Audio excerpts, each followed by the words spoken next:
2007 నుంచి ఇక్కడే. చాలా అద్భుతంగా మెయింటైన్ చేస్తున్నారు మీరు. అంటే ఎక్కడ కూడా ఇది పాత అపార్ట్మెంట్ కొత్త అపార్ట్మెంట్ లాగే అనిపిస్తుంది. మోడల్ అండ్ అలాగే ఇంటీరియర్స్ చేయించడం. ఇంటీరియర్స్ అంతా మీ టేస్టేనా? అబ్బాయి నాకు అసలు టేస్ట్ అనేదే లేదు. అయ్యో,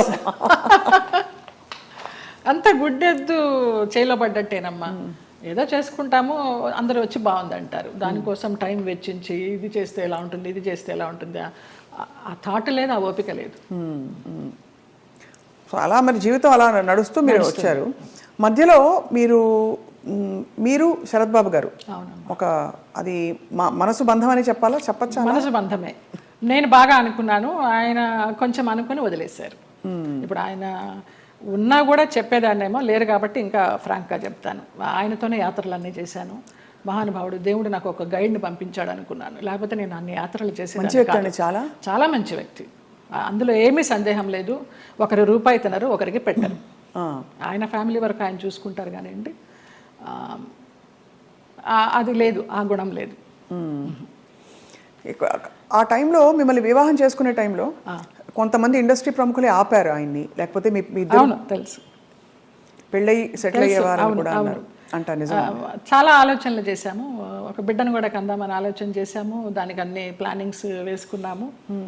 తర్వాత ఆయన ఆలోచిస్తూ ఉంటారు, సంవత్సరాల తరబడి ఆలోచిస్తూ ఉంటారు. ఒక విషయం చెప్తే ఒక 100 రకాలుగా ఆలోచించి, లలిత ఇలా వద్దేమో, అలా వద్దేమో, మనం ఎవరన్నా కానీ వాళ్ళు మన ఇద్దరం పోయామనుకో అమ్మాయిని ఆస్తి కోసం ఏమన్నా చేస్తారేమో, ఇలాగంతా కూడా చెప్పేవారు. నేను చాలా ఫ్రాంక్గా ఫస్ట్ టైం చెప్తున్నాను. నేను వాళ్ళ ఫ్యామిలీ మెంబర్స్ నేనేమి లెక్క చేసేది లేదు. వాళ్ళ ఫ్యామిలీ మెంబర్స్లో ఒక తమ్ముడు నాతో చాలా క్లోజ్గా ఉంటాడు, ఒక తమ్ముడు ఫ్యామిలీ. ఇప్పుడు కూడా వారి అబ్బాయి మీతో టచ్లో ఉన్నారు ఉన్నాడు అని అంటారు. అంటే పిల్లలాగానే.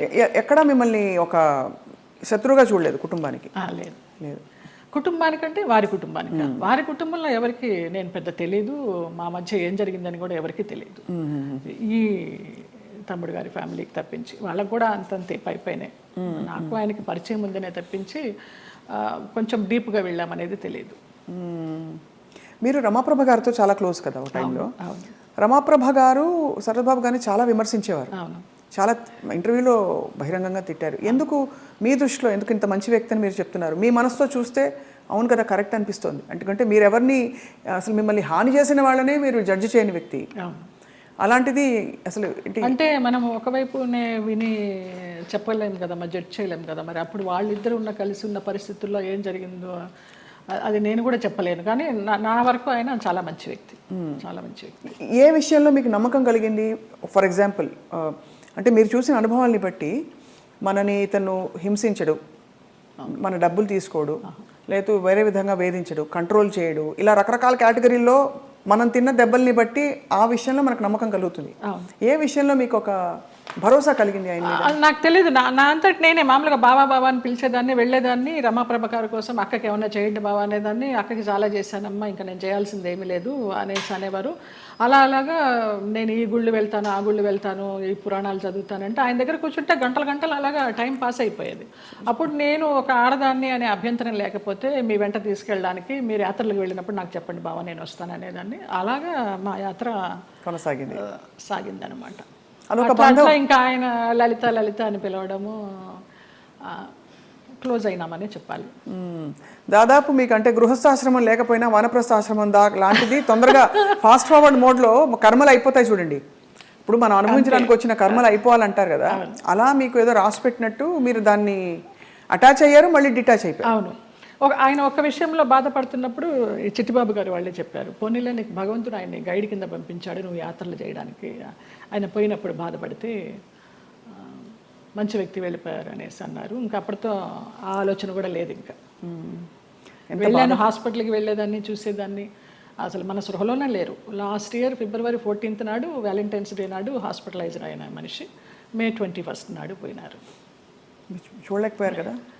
చూడలేకపోయిన వాళ్ళం. బావా అని పిలిచేదాన్ని, అయ్యప్ప అని పిలిచేదాన్ని ఆయన్ని. ఆయన ఆధ్వర్యంలో ఇరుముడి కట్టుకుని నేను మండలం రోజులు అయ్యప్ప దీక్ష చేసి అయ్యప్పకే వెళ్ళాను. ఆయనతో వెళ్ళాలనుకున్నాను కానీ వెళ్ళలేకపోయినాను, నేను విడిగా వెళ్ళాను. అప్పుడు నేను ఇరుముడి కట్టుకునేటప్పుడు ఆయనే చెప్పారు నాకు మంత్రాలన్నీ. అట్లా అయ్యప్ప అని నా ఫోన్లో కూడా తత్వమసి అని ఫీడ్ అయి ఉంటుంది ఆయన పేరు.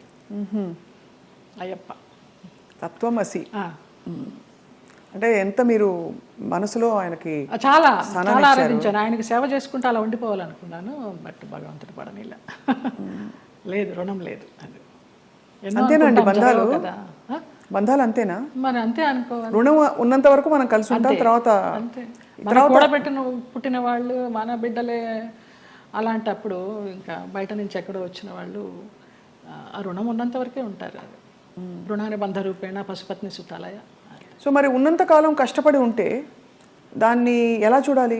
రుణం ఉంది కాబట్టి నాకు ఈ కష్టాలు పెట్టాడు, కష్టాలు పడదాం అనుకోవాలా, లేకపోతే? అంతే, పడాలి. కష్టాలని భరించే శక్తిని ఇవ్వమని కోరుకుంటా నేను. నువ్వు కష్టాలను ఇచ్చావు, భరించే శక్తి నువ్వు, అదే కోరుకుంటా ఎప్పుడు. మరి ఎప్పుడు ఇది సరికాదు, సవ్యం కాదని ఇప్పుడు చాలామంది ఆడపిల్లలు, మీకు అయిన ఎక్స్పీరియన్స్, మీ పెళ్లిలో 6 నెలలలో ఒక హింస, ఒక ఎక్స్‌ప్లాయిటేషన్ ఉంది, బయటకు వచ్చేయాలని ఆలోచించిన పరిస్థితుల్లో ఎప్పుడు బయటికి రావాలనే స్ఫురణ ఎలా కలుగుతుంది? బికాజ్ భరిస్తాం, సర్దుకుంటాయన్న హోప్ ఉంటుంది. ఆ స్ఫురణ ఏం చెప్పిన మాట వినాలని మీ గైడెన్స్ అడుగుతున్నాం. మీరు డైరెక్ట్గా పడ్డ వ్యక్తి కాబట్టి మీకు అర్థమైంది కదా ప్రశ్న. అది మన రాతలో ఉంటుంది, ఏదో అదృశ్యవాణి చెప్తుంది మనకి, భరించావు చాలు, ఇంకా ఇది చెయ్యి, ఇది చెయ్యి అని గైడెన్స్ వచ్చేస్తుంది అని. నాకు బ్లైండ్గా వెళ్తాను నేను, అంతే. అంతే. అంత డీప్గా వెళ్ళి నాలెడ్జబుల్గా చెప్పాలంటే నాకు తెలియదు, కానీ అనిపిస్తుంది, మనకే అనిపిస్తుంది. ఇంకా ఆ టైం అయిపోతుందని అనిపించినప్పుడు అది ఆటోమేటిక్గా వస్తుందని నేను అనుకుంటున్నాను. ఎంత ఇవాల్వ్ అయ్యారు మీరు స్పిరిచువల్గా, ఎన్ని కష్టాలు పడినా కూడా ఎంత పరిణితి తెచ్చుకున్నారు మీరు, అంటే జీవిత ప్రయాణంలో. నేను కేరళ డీటాక్స్కి వెళ్ళినప్పుడు కూడా 14 days ఒంటరిగా ఉన్నాను. అప్పుడు నా లైఫ్ స్టైల్ మారిపోయిందమ్మా, మైండ్ సెట్ కానీ లైఫ్ స్టైల్ కానీ. ఎంత భయస్తురాల్లో నేను, చిన్న విషయానికి భయపడిపోతే, ఎక్కడన్నా నొప్పి వస్తే, ఇక్కడ నొప్పి వస్తే బ్రెస్ట్ క్యాన్సర్ ఏమో, ఇక్కడ నొప్పి వస్తే అపెండిసైటిస్ ఏమో అని.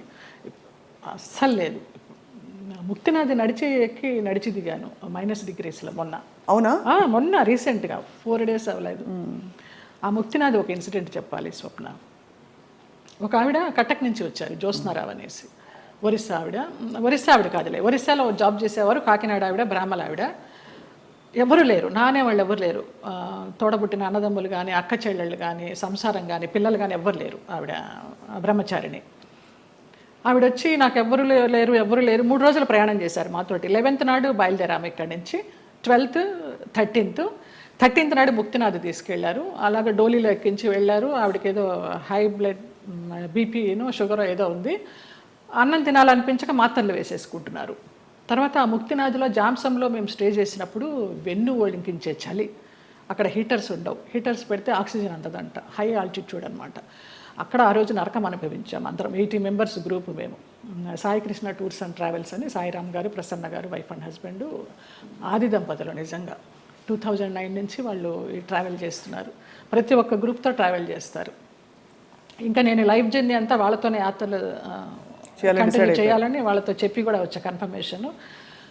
ఆవిడ ముక్తినాథ్ని దర్శించుకొని, సాయిరామ్ గారు మేము వెళ్ళే రోజు ముందర రోజు నైట్ హోటల్లో డిన్నర్కి గ్యాదర్ అయినప్పుడు చెప్తారు, అమ్మ ఇలా ఉంటుంది అక్కడ సిచ్యువేషను, స్నానాలు చేయకండి, 108 జలధారలు ఉంటాయి,